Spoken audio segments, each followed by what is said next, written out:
world in 85 countries on 4 continents are watching Bird Brains. Cartoon Network, the best place for cartoons all over the world.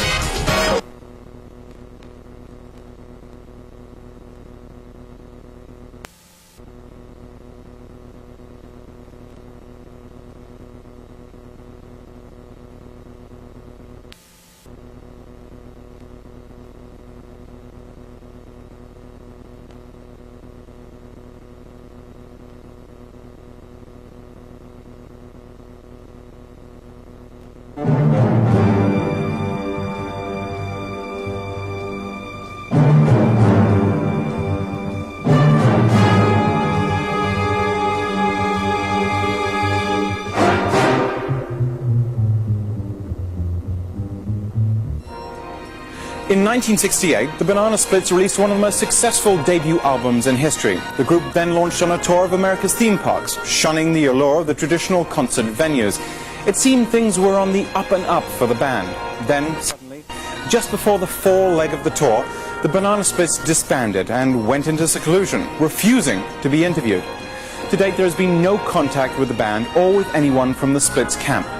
In an interview exclusive, we talk one-on-one with the players instrumental with the band's meteoric rise to fame. We look at the social impact of the band and finally tackle tough questions such as, who was Blubble? Hello, I'm Randolph P. Mosk, and welcome to Interview. La la la la la la la. 1 banana, 2 banana, 3 banana, 4 bananas make a bunch and so do many more. Over hill and highway the banana buggies go, coming up to bring you the Banana Split Show. La la la la la la la. 4 banana, 3 banana, 2 banana, 1. All bananas playing in the bright sun, living like a pancake, popping like a cork. Bingo, bingo, Drooper and Storm. Snorky, Drooper, Fleagle, and Bingo. Names synonymous with uncompromising rock and roll. But like many bands, the road to success was curious and littered with incident. We visited with former Banana Splits manager Barry Crone at his house in the Hollywood Hills. Well, first of all, Mr. Crone, I'd like to thank you very much for agreeing to talk to interview. I know this subject must bring up a lot of feelings. Well, it hurts when I think about the good times I had with the group. Boy. Well, how did you first hook up with the band? Well, I was judging a swimsuit competition in Milwaukee, and I decided to take in some clubs. There was a pretty famous place called Ronnie's, kind of the Roxy of Milwaukee. That's where I first saw the Splits. It must have been incredible. Did you sense immediately that this was the next big group? Oh, they were great. Boy, the Banana Splits were an original. The Splits were doing material that no other band would touch. Songs were really powerful. This spot is smoking hot and the music's loud. We took time out with Hanna-Barbera Records CEO Bob Meganuma at his Century City headquarters. What was your reaction when Barry Crone first brought the Banana Splits to Hanna-Barbera Records? Positive. As I recall, Barry was really excited about the band. Was there any skepticism on your part about signing the Banana Splits? Yeah, but there's always doubt about any band that walks through my door. Barry wanted to put a lot of money into recording the first album. Anytime you're asked to pump a lot of money into a new act, it's a risk. But apparently a risk you thought well worth taking. Well, Barry also offered to manage the Splits. Hang on, you mean Barry Crone wasn't already the band's manager? No, Barry was A&R with us, and he had a great track record. The band had no manager before We're the Banana Splits was made. What are you saying? Barry Crone was forced on the band? Here's your record contract, now use our manager? Yes, I guess you can put it that way. Barry was our eyes and ears in the field. He was also our way of making sure that the costs of recording the album didn't spiral out of control. This spot is grooving, this spot is moving, girls. Outnumbered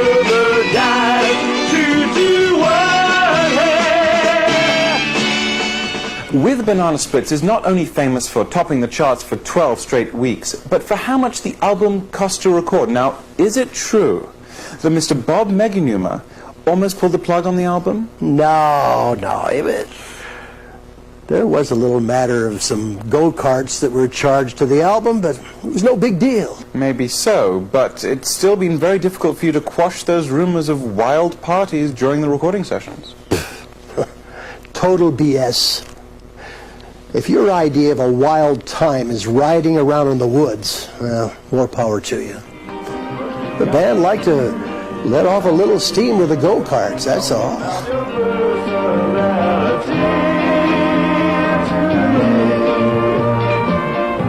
I remember the big controversy when I was a kid was that whole Flegel is dead.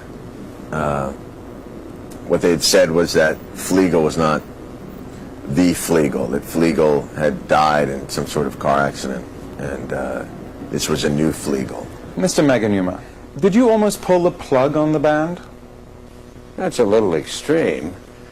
It's true I did become concerned about the invoices that were on my desk for go-karts. There were bills coming in for all sorts of things that I felt had nothing to do with making a record. 1 month before the release of the album, the Banana Splits drummer Blubble abruptly quit the band. I'm here today with Lucy Hill, author of Missing Blubble. Thank you for joining us, Ms. Hill. You've written about Blubble quitting in conspiratorial terms. Was there a conspiracy to get rid of Blubble? Totally. Hanna-Barbera Records put out this bogus press release stating that Blubble quit because of nervous exhaustion, fatigue. The real reason? 2 words. Barry Crone. Barry Crone turned that entire band against Blubble. Even Flegel. Total BS. Blubble was best friends with Flegel. Stu was best friends with John Lennon. And both Blubble and Stu missed out on rock and roll history. I still wonder why Blubble put all that time and effort into the album and then quit. Well, I think it was due to loyalty to Flegel, first of all, and I guess to the rest of the band. But Blubble put heart and soul into that record, man. A third of your book, Missing Blubble, concerns Blubble in seclusion. Now, was Blubble in seclusion? Blubble quit. Blubble was missing. I'd call that seclusion. No, yeah, thank you actually for that, because you actually managed to bring us some photographs of the aforementioned Blubble. Now, could you just walk us through these, please? This is Blubble at self-serve at the gas station. And over here? Blubble outside of Blubble's home. And here? Blubble gardening. Incredible. And down here? Blubble in the parking lot of the supermarket. And that actually is one of my favorites. Well, Miss Hill, thank you very much for joining us. This is the book Missing Blubble. It's available in bookstores now. On May 6, 1968, With the Banana Splits was released to rave reviews and moderate sales. The album didn't sell very well at first. No, it wasn't until the singles started getting radio play that the album took off. Fascinating. Yes. The first single, We're the Banana Splits, became a sort of anthem for sports events. Banana splits, yeah. The banana splits, yeah. Got some nutty bits. The banana splits will make you happy. The second single, I'm Gonna Find a Cave, was released, and it shot to #1 and held for 3 weeks. I'm here with Susan Markel, author of Center of the Sun, Music's Impact on the 1960s. Ms. Markel is the chair at the Rockology Department at Chico State University. Ms. Markel, an entire chapter of your book is devoted to the impact the Banana Splits had on American culture. Tell us about that. There's tremendous meaning in the Banana Splits music. The songs have a real pop feel, but actually they're veiled darts being aimed at the American psyche. I don't follow. The Banana Splits sound is light and fluffy, but that was just a ploy so the songs would get more airplay. The Splits knew candy-coating the music would guarantee them a lot more airplay. You referred to the hit single, Gonna Find a Cave, as a song of surrender. Why? It was 1968. The Splits took into account the horror of the Vietnam War, the violence in American streets, and the Splits' answer to the pain was, yeah, I'm going to find a cave. On the West Coast at that time, kids were burrowing holes out of hillsides and crawling in.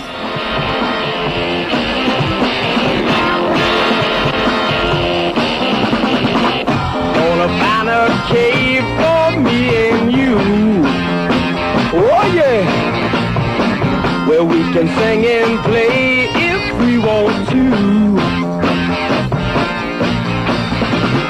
Far away on a hidden hill, we won't work or even pay a single bill.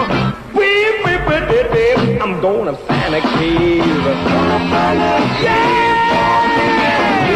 Gonna find a cave where we can hide. Gonna find a cave where we can hide.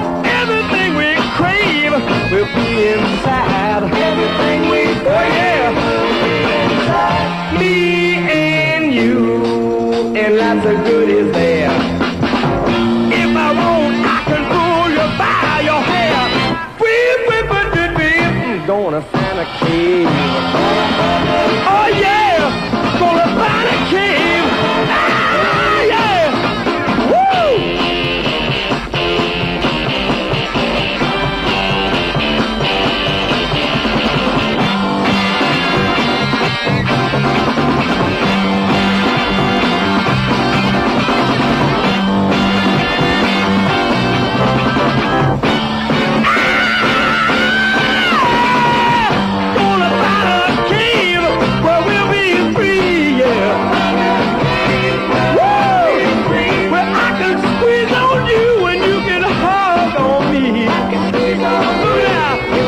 The Banana Splits were such a great band. I just can't even tell you how many riffs I lifted off Drooper. What a great guitar player.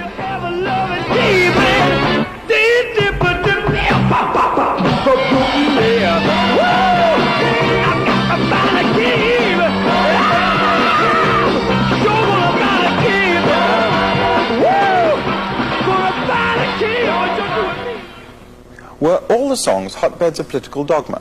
No, the Splits were about peace and love. The album touched on so many themes. Gonna Find a Cave is the archetypal anti-war song. Wait Till Tomorrow is about the draft. You're the Lovin' End is a powerful love song with conviction. It transformed a whole generation. I used to go to a lot of love-ins, and that song was cranking everywhere.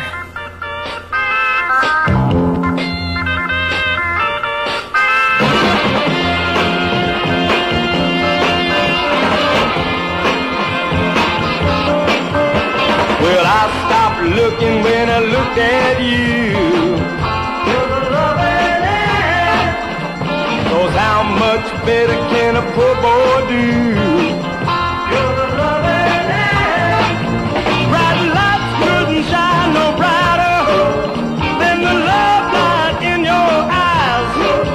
No arms could have hold me tighter. It's you I idolize. You thrill me like no one can.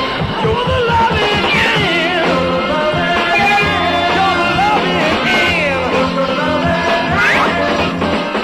Well, I've been around, I've been looking for a girl. You're the loving end. Woo! I've done search over this whole wide world. You're the loving end. You hypnotize my heart until my soul could feel no pain. If we ever drift apart, I'll never be the same. Girl, I gotta tell you again, you're the loving end. Gotta say, you're the loving end. I said you're the loving end. Yeah, the loving end. Woo, the loving end. Now, with the release of the album, you and the band were left stranded without a drummer. Boy, I'll say, the band was really mad at Blubble. That's why Blubble isn't featured on the cover. That's not Blubble? No, that's Bingo. I see. Well, how are you able to get Bingo so quickly?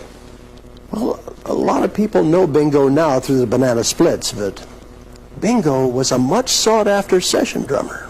Yeah. Drooper had seen Bingo with a number of bands in Los Angeles, so when Blubble quit, I was told to go after Bingo. Now, it's my understanding that there was a little bit of a struggle to get Bingo from another prominent band of that era. Yeah, it was real difficult. I had a go-kart delivered to Bingo's door. Half hour later, his lawyer was on the phone. That was it. Adam had 'em, troubles with the baby. Even Adam had their troubles too. I don't know how bad you had 'em, but even Adam had 'em, and Adam had 'em better than you.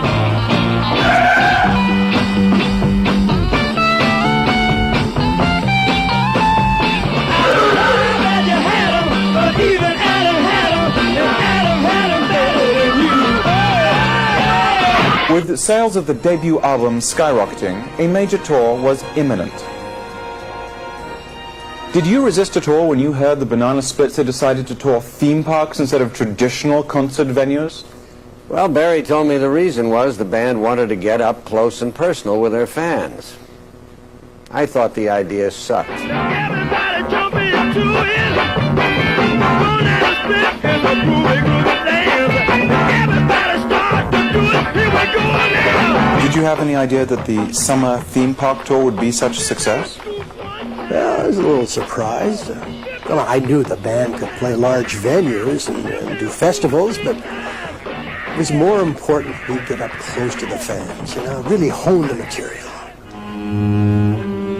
Then, on August 8, 1968, the Banana Splits abruptly disbanded. Mr. Crone, there have been several reports over the years as to just why the Banana Splits disbanded. Now, I am sure our interview audience would love to know the real story. Well, I wish I had the real story. I haven't talked to the band in over 25 years. The Splits will take my calls. It must have been tragic for you to bring the band right to the edge of major success, then to have it all go to pieces. The Banana Splits were my whole life. And then it was all gone. Are you at all bitter that you've had no contact with the Splits in 25 years? Let me tell you something. I love the Splits. I only agreed to come on this show so I could send a message to the band. Look, gang, I am here, and I want us to work together again. Thank you very much, Mr. Crone. I appreciate the time. Welcome.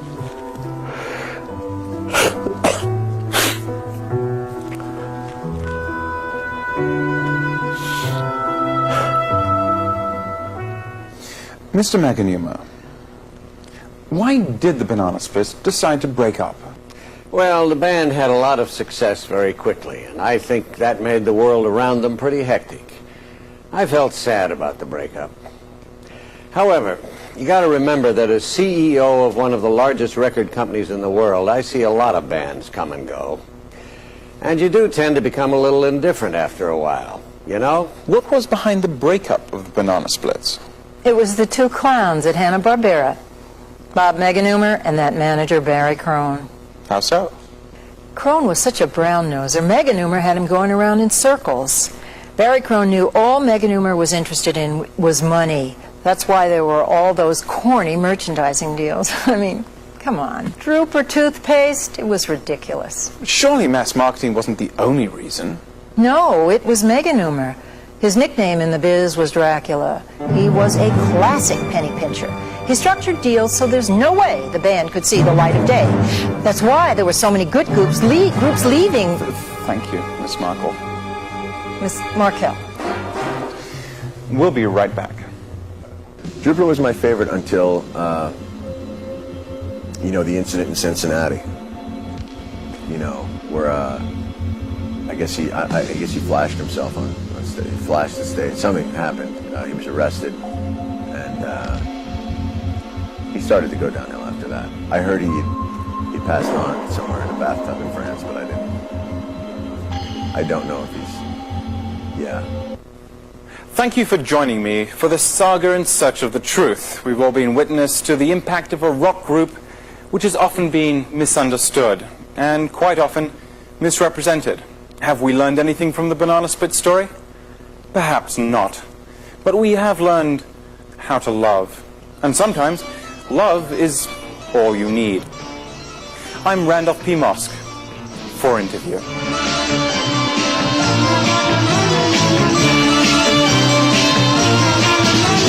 Gliding through the meadows all through the night, searching for the star that once was so bright. We had it once, but we let it go, the warm affection that we needed so. But wait till tomorrow, we'll find each other there. Wait till tomorrow, tomorrow we will learn to love again.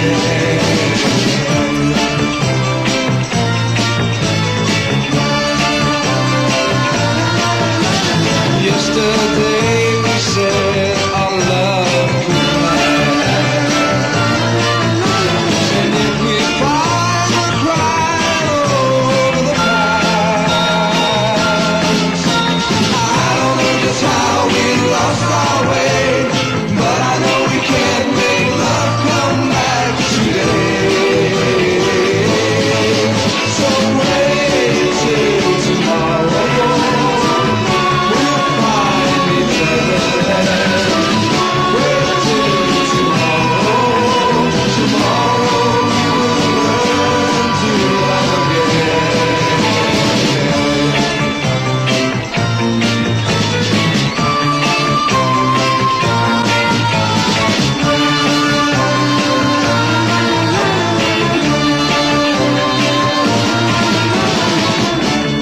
Wait till tomorrow, we'll find each other there. Wait till tomorrow, tomorrow we will learn to love again. Wait till tomorrow. Sliding back in a moment for more insanity. The Banana Splits on the first and only Cartoon Network.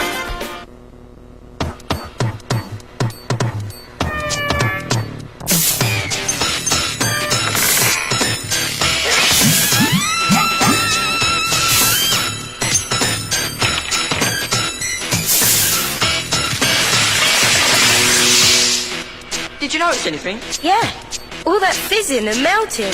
These skips are something else. Hey, and it got dark quick. Skips, snacks with special effects.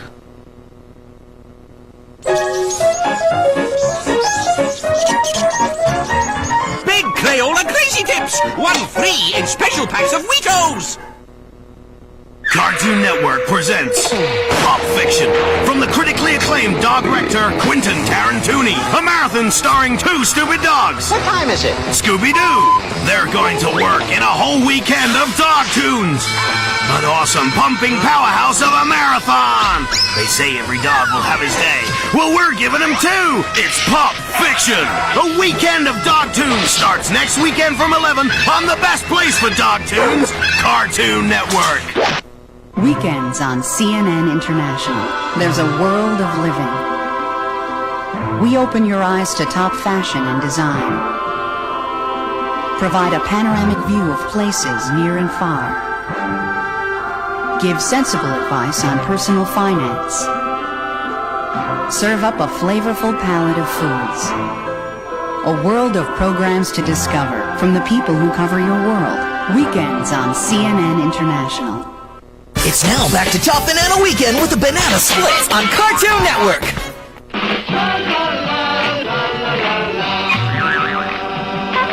banana, 2 banana, 3 banana, 4 bananas make a bunch of so many more. Over hill and highway the banana buggies go, coming up to bring you the Banana Split Show. La la la, la la la la. 4 banana, 3 banana, 2 banana, 1. All bananas playing in the front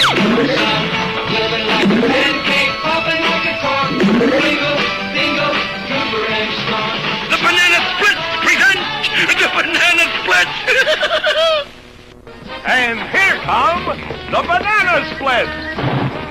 Legal! Bingo! Rooper! And Snarky! What's the secret password, Trooper? Secret password for this week is Bang Pong!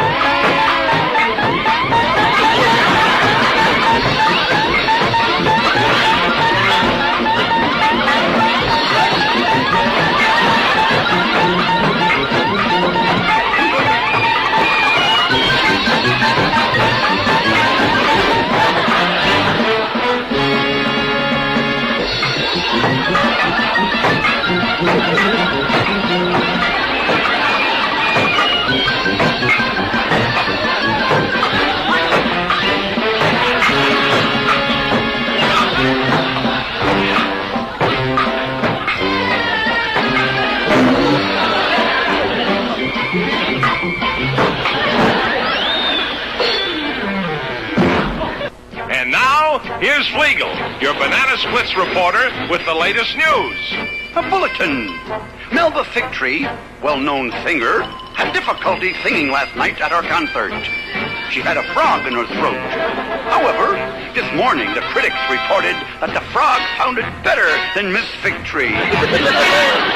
Here come the Three Musketeers.